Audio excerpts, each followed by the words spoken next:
चर्चा में है, a film that has been written and directed by Rishab Shetty, और ऋषभ शेट्टी ही इस फिल्म के मेन किरदार भी है। फाइनेंस मिनिस्टर से लेकर स्पोर्ट्स मिनिस्टर, रजनीकांत से लेकर कंगना रनौत इस फिल्म के बारे में बात कर रहे हैं। तो इस फिल्म की कहानी के बारे में, कैसे इस कॉन्सेप्ट को डेवलप किया, इन सभी चीज़ों के बारे में बात करने के लिए आज हमारे साथ जुड़ रहे हैं the man of the hour, Rishab Shetty himself. Welcome to CNBC Awaaz. Thank you.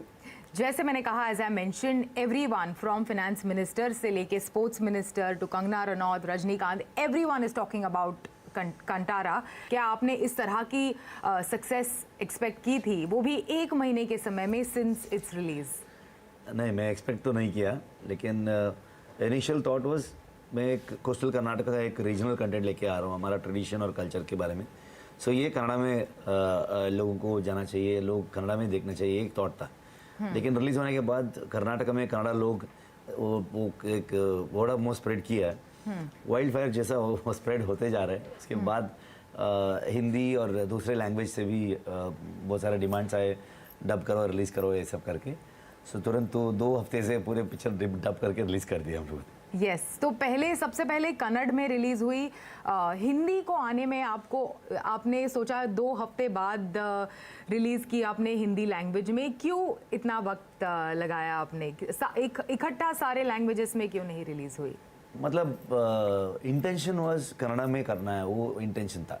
एक प्रॉपर एक कन्नड़ा फिल्म में ये थॉट था। और ऐसा एक फिल्म जो हमारा जो सॉइल को कनेक्ट हुआ हो, एक कॉन्सेप्ट को मैं कन्नड़ा और हमारा जो लैंग्वेज में जाना चाहिए, एक कन्नड़ा फिल्म बन के होना चाहिए, ये थॉट था। सो लेकिन बाद में मतलब एक पैन इंडिया नहीं तो दूसरे लैंग्वेज, 5 लैंग्वेज में एक साथ रिलीज करना इतना आसान नहीं है। मतलब बहुत टाइम लगता है और प्रिपरेशन भी वैसा ही होना चाहिए और प्रमोशन भी वैसा ही होना चाहिए। ये सब मतलब प्लान भी नहीं था, जो खुद कांतारा वो फिल्म पैन इंडिया बन गए। ठीक है। सो पैरेलल रिलीज किया तो और 3 महीने एक्स्ट्रा चाहिए था हमको, प्रमोशंस और सब कुछ लेके। लेकिन वो इंटेंशन नहीं था ना, तो कन्नड़ा में रिलीज करते हैं करके। सो इसलिए बाद में वो अनिल तदानी जी ऑन बोर्ड आए भोंबाड़े के साथ। सो 24/7 हम लोग काम करके कॉपी रेडी कर दिए। और शायद 5 दिन का प्रमोशन था। सो उसके बाद भी वर्ड ऑफ माउथ पब्लिसिटी है, लोग पब्लिसिटी किए, हम लोग कुछ नहीं किए। Yes, word of mouth publicity है, उसके बारे में हम लोग बात करेंगे। लेकिन साउथ कर्नाटका के एक छोटे से गांव की कहानी है और इतनी ज़्यादा मास अपील गेन कर पाई है काफ़ी कम समय में ये फिल्म। सबसे पहले आई वांट टू अंडरस्टैंड कि किस तरह से आपने सोचा इस पूरे कॉन्सेप्ट के बारे में, क्योंकि आप ही ने इस फिल्म को लिखा है। ये एक कृषि भूमि के ऊपर एक कहानी था। सो आई थॉट पूरे देश एक कृषि के ऊपर है। सो उसमें हमारा जो लाइफस्टाइल, वे ऑफ लाइफ और ट्रेडिशन, कल्चर, हमारा सेलिब्रेशन, हमारा फोकलोर, सब कुछ उसमें जुड़ा हुआ है। सो इसलिए मैं कभी भी सोचता हूँ कि मोर रीजनल इज मोर यूनिवर्सल। सो वो एक कॉन्सेप्ट था कि नेचर और ह्यूमन का बीच में जो संघर्ष है वो मैं बताने जा रहा हूँ। So this is universal. सो आप ऐसा कुछ दैवकोला लेके आया हम लोग फिल्म में। ये जो रिचुअल है, ये देश के हर कोने में जाओ, हर गांव में जाओ, उधर ऐसा ही कुछ रिचुअल्स रहता है, ऐसे कुछ बिलीफ रहता है, प्रकार या सिस्टम अलग रहता है बस। Varaha, which is like an avatar. Varaha अवतार मतलब इट्स नॉट एग्जैक्टली, वो पंजुर्ली एक दैव है, डेमीगॉड कहते हैं हम लोग। ठीक है। सो ऐसा कुछ बिलीफ है, मतलब एक कृषि और एग्रीकल्चर के साथ जुड़ा हुआ एक कनेक्शन। सो वो यूनिवर्सल रहेगा। और ये दैव कोल का जो विचार है, ये दैव को हम ऐसे मानते हैं कि ये नेचर और ह्यूमन के बीच का जो ब्रिज जैसा है। वो दैव का जो कॉन्सेप्ट है, उसके आगे दैव के सामने सब एक मतलब एक इक्वालिटी रहता है, सब एक ही है। ऊपर नीचे का जो अपर कम्युनिटी, लोअर कम्युनिटी, ऐसा कुछ नहीं है। ये एक ब्यूटीफुल मैसेज रहेगा, ये लेके आके मैं पेश करता सकता हूँ। बिल्कुल। और किस तरह से, हाउ डिड इट डेवलप, किस तरह से आपने इसको पूरा शेप दिया from the beginning to final film जब बनी तब तक? बेसिकली मैं फ्लो में जाता हूँ। एक 30 साल पहले एक रियल इंसिडेंट हुआ था एक फॉरेस्ट ऑफिसर और एक एग्रीकल्चर के बीच में, वो भी एक एग्रीकल्चर लैंड के ऊपर हुआ एक इंसिडेंट था। सो वो मुझे ट्रिगर किया था कि ये ऐसा कुछ डेवलप कर सकते हैं करके। और उसके बाद जो फ्लो में मैं लेयर्स लगाना शुरू कर दिया, ये सिर्फ इन दोनों का ईगो नहीं है, ये एक रिप्रेजेंटेशन है, एक प्रकृति और मनुष्य का जो रिप्रेजेंटेशन है इन दोनों का। सो और एक एग्रीकल्चर लैंड लेके आया जो कोस्टल कर्नाटका में, वो हम उधर वो जो कोस्टल कर्नाटका जो है परशुराम सृष्टि कहते हैं। सो उधर हमारा जो ये कल्चर और रिचुअल्स जो है बहुत स्ट्रांग है। ठीक है, ये सब एग्रीकल्चर से वो एक साथ एग्रीकल्चर का जो काम खत्म होता है उसके बाद ये कंबड़ा करते हैं, जो बफेलो रेस जो ओपनिंग इंट्रोडक्शन में हम लोग पिक्चर रेस किया है, जो कंबड़ा होता है उसके बाद जो एक कोला रहता है, ऐसा बहुत सारे कल्चरल एक्टिविटीज और रिचुअल भी शुरू होता है। सो ये सब लेयर बाय लेयर में लेके आया था थ्रू द स्क्रिप्ट। और ये दैव का जो है इट्स लाइक अ फोकलोर, एक लेजेंड जैसा बहुत सालों से हम लोग सुन के आ रहे हैं, कहानियाँ सुन के आ रहे हैं। कुछ फिक्शनल भी रहता है, कुछ रियलिस्टिक भी रहता है, कुछ कहानी हमारे सामने मतलब रियल में हुआ है, ऐसा कुछ इंसिडेंट भी है। ये पूरे मिलके में एक फिक्शनल वर्ल्ड रियल आपके सामने हुआ है, मतलब हमारे गांव में हम कहानियां सुन के आए हैं। सो और ये रिचुअल जो है दैव कोला, ये देख के आया था मैं बचपन से। ठीक है। सो और पूरे पिक्चर मेरा गांव में मैं विजुअलाइज किया, मेरा गांव में ही शूट किया। हाँ। ठीक है, उधर ही लिखा था। ओह ठीक है। सो वो जो बचपन से क्या क्या देख के आया था मैं, वो एक फोकलोर जैसा एक कांतारा एक फिक्शनल वर्ल्ड में लेके आके रियल इंसिडेंट को बिठा के एक कहानी डेवलप की है। या तो इसके बारे में लिखना एक बात है, एंड एक्चुअली उस चीज़ को एनैक्ट करना। So how did you do that? Specially जो क्लाइमैक्स है, जैसे मैंने कहा शुरुआत में, इट गेव मी गूज़बम्प्स, एकदम रोंगटे खड़े हो गए जब मैंने क्लाइमैक्स को देखा। तो उस सीन को एनैक्ट करना, how did you do it? क्योंकि आई एम अ डिवोटी, वो भगवान को मानता हूँ मैं, और वो मन में रख के ही किया हूँ। और एक बात है कि हमारा फैमिली भी वो ये सब रिचुअल करते हैं, और उस पार्ट का जो लोग हैं हम लोग। सो ये बहुत सारे ऐसा कोला का जो सीक्वेंस रहता है, और कोला रहने समय में मैं उधर जाके देखा हूँ, और एक हज़ारों वीडियोस भी देखा था, जो वो दैव एक नेचर का अंदर का एक स्पिरिट एक आदमी के अंदर आने के बाद क्या होता है। सो वो बहुत साल से देख के आया था मैं। और उसके साथ जो एक कम्युनिटी वो रिचुअल्स करते हैं, ठीक है, जो वो दैव कोला करते हैं। सो वो लोग मेरे साथ ही थे, उन लोगों का गाइडेंस देख के मैं शूट किया था। हाँ। सो और वो ये सीक्वेंस मतलब ज़्यादा लिखा भी नहीं थे हम लोग स्क्रिप्ट में। मैं एक लाइन लिखे थे, एक ऐसा गुली का दैव बोलते हैं हम। हाँ। ये दैव का जो स्पिरिट आने के बाद क्या होता है, मतलब ये आने के बाद ऐसा ऐसा होता है, सिर्फ एक लाइन में था।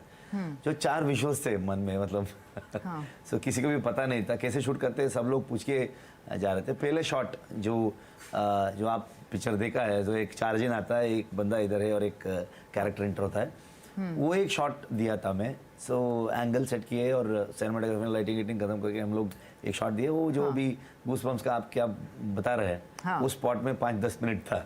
सो उधर से एक फ्लो में गए हम लोग। और एक टिपिकल चीक है उसकी, रियली हॉन्ट्स यू। जब भी आप सिनेमा थिएटर से बाहर भी निकलते हैं तो वो भी मतलब ऐसे एक्चुअल लाइफ में दैव का जो कोला रहता है, जो वो एक भगवान का जो अट्रैक्ट होता है, जो वो स्पिरिट, वो अट्रैक्ट होने की वही शक्ति मानते हैं हम लोग। वो होने के बाद ऐसा एक आवाज़ आता है, इट्स नॉट सिंपल आवाज़। वो भी मैं रिक्वेस्ट भी किया था, वो ऐसा पिक्चर देख के बाहर आके वो रिपीट मत करो। वो एक रिचुअल है, वो एक बिलीफ है। सो वो मत करो करके मैं रिक्वेस्ट भी किया था। वो रियल में रहता है, वो सिर्फ आवाज़ नहीं है, उसमें स्टेटमेंट है। सो इसमें वर्डिक्ट है, सो उसमें मतलब वो इमोशंस है, सब कुछ रहता है। मतलब आप शुरू से लास्ट तक आप सुना तो वो वेरिएशंस दिया था मैं। वो रियल में क्या होता है वो उधर लेके आके प्रेजेंट किया। हाँ, तो अब तक की सबसे बड़ी, like you know, is the biggest grossing Kannada film till today. How do you feel about that? कितने बजट में एक्चुअली बनी थी, अगर आप हमारे साथ शेयर करेंगे, और कितना गार्नर किया है अभी तक कुछ हफ्तों में? हमारा प्रोडक्शन हाउस और हम लोग ये नंबर के पीछे नहीं है। हाँ, सो 6 करोड़ में बनी थी और 300 करोड़ बनाए हैं अभी तक, ऐसे मैंने सुना है। नहीं, सो वो प्रोडक्शन हाउस ऑफिशियली अनाउंस कर देते, और कलेक्शन जो आप बोल रहे हैं उधर से ऊपर है। हाँ। So that is the best part. क्या है कि हम मेरा बिलीफ है कि कितने लोग देखा है वो बहुत ज़्यादा खुश होता है मुझे। सो वो देख के कनाडा में पहली बार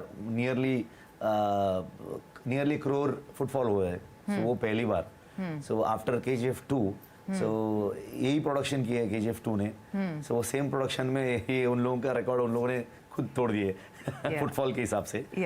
सो मतलब आज का जो लैंग्वेज बैरियर छोड़ के लोग पूरी दुनिया में हर रीजनल कंटेंट को ऐसा एक एक्सेप्टेंस आया है, जो ओपनली हमारा जो रूटेड रीजनल हमारा ट्रेडिशन बेस्ड कंटेंट को ऐसा एक्सेप्टेंस है, वो देख के बहुत खुशी होता है। एक गांव की कहानी इतने ज़्यादा लोगों को अपील करेगी, देश भर में अलग अलग लैंग्वेजेस, अलग अलग भाषाएं बोलने वाले लोग, अलग अलग स्टेट्स के लोग थिएटर्स में जा रहे हैं, कॉल करके एक दूसरे को बता रहे हैं कि फॉर एग्जांपल मेरे किसी रिलेटिव ने, किसी फ्रेंड ने कॉल करके बोला कि चलो इस वीकेंड जाके कांटारा देख के आते हैं।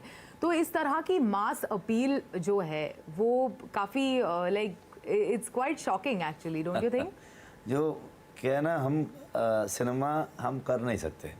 सिनेमा हो जाएगा वो, ठीक है, इट विल हैपन। सो ये सिनेमा लोगों को पसंद भी वैसा ही मैं सोचता हूँ।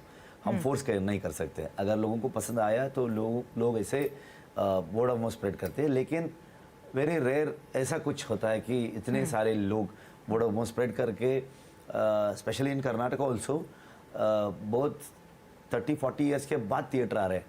और जो गांव में जो थिएटर्स है सिंगल स्क्रीन्स, वो 30-40 ईयर्स के बाद इतना एक कलेक्शन देख रहे हैं। ये सब थिएटर ओनर्स बता रहे हैं। सो देख के डेफिनेटली खुशी होता है। लेकिन मैं ये कहानी, वो एक बिलीफ था मेरा, मतलब एक ये रीजनल का कंटेंट यूनिवर्सल रहेगा, ये यूनिवर्सल रीच होता है करके, लेकिन इतना बड़ा स्केल में नहीं। ये अभी जो रीच हो रहा है, ये तो मैं सोचा नहीं था, लेकिन लोग को पसंद आता है। ये इसमें मतलब उतना सिंपल भी नहीं है, बहुत सारे लेयर्स भी रखा है। जो सोसाइटी हमारा, जो अपर कम्युनिटी, लोअर कम्युनिटी, जो सोसाइटी में 90s में क्या क्या था, और हमारा फोकलोर क्या है, हमारा ट्रेडिशन क्या है, बहुत सारे विचार को मैं इसमें प्रेजेंट किया था ये कहानी में।